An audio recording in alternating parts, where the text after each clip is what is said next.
Olá, amigos, sejam todos bem-vindos a mais uma Conexão Semanal com a Torá. Nós estamos na porção de Vayeshev, e essa porção da Torá, do livro de Bereshit, Gênesis, mostra a vida de Jacó. Agora já bem estabelecido em Hebron, ele com os seus 12 filhos, e a gente percebe na leitura que José, com seus 17 anos, é o favorito de Jacó. Que inclusive dá para o José um manto incrível, todo colorido, que só fez aumentar a inveja e a raiva dos demais irmãos, né? Muito bem. José também tem sonhos, conta, né, esses sonhos ali para os seus irmãos, para o pai, e basicamente o sonho indicava que José ele iria mandar em todo mundo, que obviamente acabou não caindo nada bem, vou despertando ainda mais a raiva de todo mundo ali. A situação, na verdade, ela ficou tão tensa, amigos, que Shimon e Levi, eles armaram um plano muito sinistro para matar o José. Só que aí o Reuven, o filho mais velho, né, o irmão mais velho, ele entrou na história e disse o seguinte: calma lá, pessoal, olha, vamos só jogar o José ali num poço e depois a gente vê o que a gente faz com ele. Porque o plano, na verdade, era salvar o José depois. Só que aí Judá, ele acabou vendendo o José para uns comerciantes que estavam passando por ali, e para piorar ainda mais a situação toda, os filhos acabam enganando Jacó, dizendo que um animal selvagem tinha matado o José, usando aquele manto bonito, colorido que ele tinha, e sangue, sabe, de cabra para convencer o pai.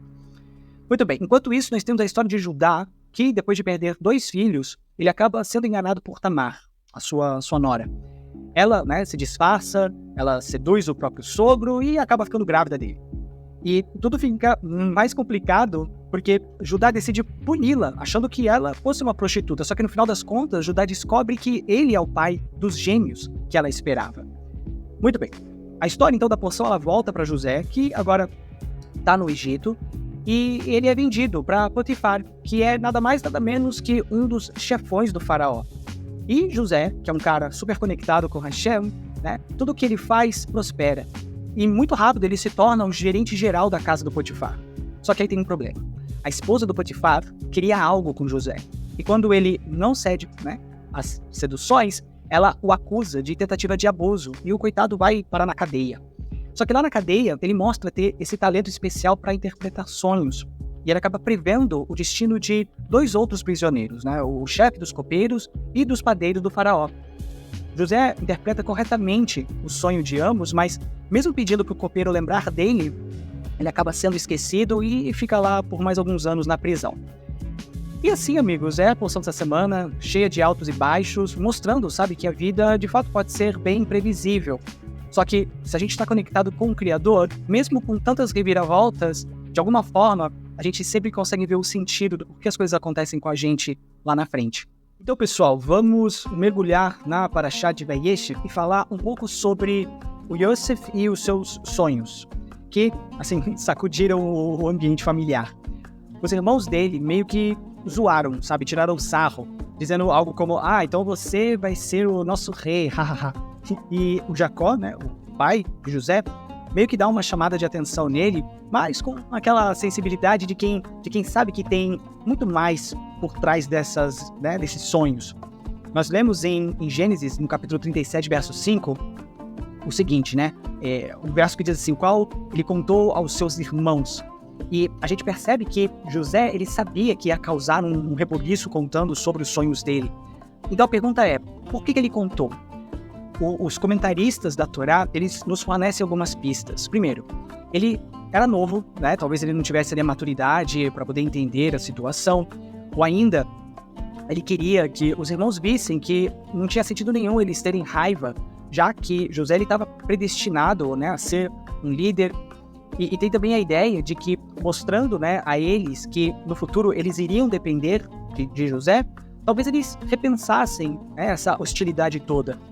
E claro, Yosef, ele podia sentir que tinha a responsabilidade, né, de contar esse sonho profético. Afinal, isso é uma responsabilidade de quem é profeta, né, de contar a sua profecia. Agora, sobre a reação dos irmãos ao sonho de Yosef, sem querer, eles meio que endossaram a profecia dele com essas zombarias. É aquela história, as palavras, sabe, elas têm poder. E a forma como a gente interpreta algo pode realmente moldar o futuro. Um grande sábio, o Hazan Sofer, ele traz uma reflexão super importante também conectada com tudo isso, que é sobre a questão da liderança, né? inspirado no Talmud, ele ensina que um líder de verdade, ele está ali para servir as pessoas, e não o contrário. Porque liderar é sinônimo de responsabilidade, de se doar, sabe? E nós não podemos esquecer a preocupação também de Jacó com a possibilidade de Yosef, né, uma vez se tornando líder, de perder ali a sua humildade. Isso é o crucial para ele manter uma liderança ali justa.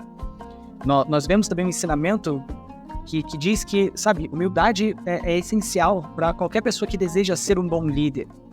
Então, na prática, assim, pra gente, o que a gente tem que entender é que liderança é sobre servir, sabe? Imagina um líder de equipe que, em vez de só ficar mandando, ele realmente trabalha ali lado a lado com o pessoal, garantindo que cada um tenha o seu devido valor e reconhecimento. No final das contas, essa passagem toda é sobre isso. É isso que a Torá quer ensinar pra gente. Muito bem, agora nossa jornada pelo estudo da Kabbalah, né? Quando a gente dá uma olhada em Bereshit, né, no livro de Gênesis, lá pelo capítulo 37, verso 12, onde aparece uma curiosidade assim, textual, que é a palavra et no original, né, no pergaminho original em hebraico. Ela possui 2 pontinhos em cima. E esse é um detalhe bem raro, viu?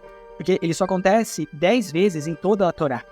E aqui o Zohar, né, que é o livro mais importante da Kabbalah, nos conta que, mesmo com os irmãos tendo vendido José para o Egito, o que, convenhamos, foi ali uma atitude bem questionável, a presença de Deus, né, a luz do Criador, continuava no comando de tudo. E isso é um lembrete poderoso para a gente, que mesmo quando as coisas parecem desabar, a luz divina, ela está lá, firme e forte com a gente. É dito que no Zohar, né, nós temos ali uma conversa do grande Rabi Shimon Bar Yochai sobre esses pontinhos misteriosos em cima da palavra et. E o que ele revela?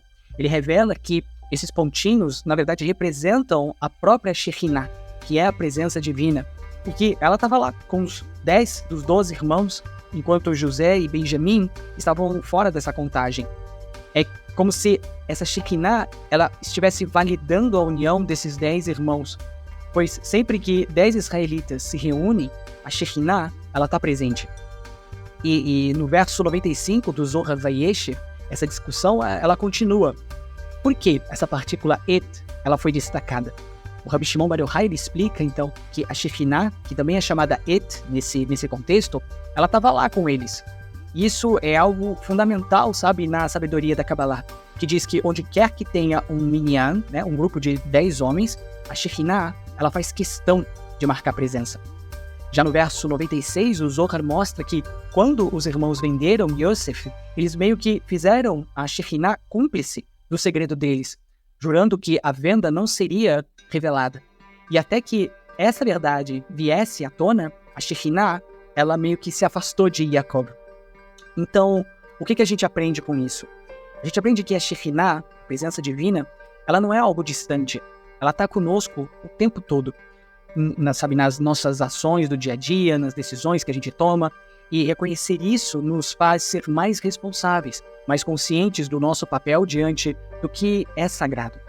A sabedoria da Kabbalah nos ensina a sempre buscar essa luz, essa presença divina em todas as situações da nossa vida, mostrando que as nossas atitudes têm peso e que a nossa espiritualidade está diretamente ligada ao nosso comportamento.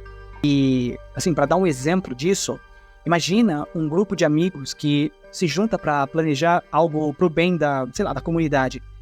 Eles iniciam o encontro com o quê? Com uma oração, com uma meditação, focando na presença divina, pedindo, sabe, essa orientação vinda do alto para as decisões que eles irão tomar.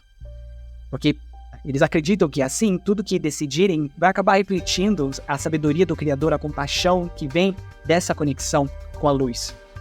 Então, pessoal, vamos dar uma olhada nos principais pontos da porção de Vayeshev, que sem dúvida nenhuma é uma porção muito intensa da Torá. Então, primeiro, essa porção ela realmente mostra o impacto que as nossas ações têm e como, mesmo nos momentos mais difíceis, a presença divina está sempre com a gente, apoiando quem mantém uma postura de justiça. Olhando para os sonhos do José, a gente vê como eles não só previram futuro, mas também como a reação dos irmãos de José a esses sonhos acabou influenciando o que aconteceu depois. E é incrível como a forma como a gente interpreta e reage às coisas que acontecem conosco podem mudar o rumo dos acontecimentos. Tem ainda, na porção da semana, a história da Tamar e do Judá, e aqui a gente aprende sobre a busca pela justiça, sobre manter a nossa integridade, a nossa responsabilidade. É sem dúvida uma lição forte sobre como as nossas escolhas possuem consequências realmente muito sérias. Sobre a trajetória de José, a história dele é um verdadeiro exemplo de como, mesmo quando tudo parece estar contra a gente, a perseverança e a retidão podem levar a grandes realizações. Isso é uma mensagem de esperança, de que com certeza no Criador a gente pode superar qualquer tipo de adversidade. E para fechar a nossa aula de hoje, a porção de Vayeshev, ela nos motiva a perceber como a providência divina atua em nossas vidas. E que possamos ser como José, mantendo nossa integridade diante dos desafios e também como Tamar, defendendo a justiça com toda a nossa força. Lembre-se, nós nunca estamos sozinhos. Nunca estamos sozinhos nessa jornada. A Shekinah, ela está sempre conosco. A presença divina, a luz do Criador está sempre do nosso lado, nos guiando para alcançar o nosso verdadeiro destino.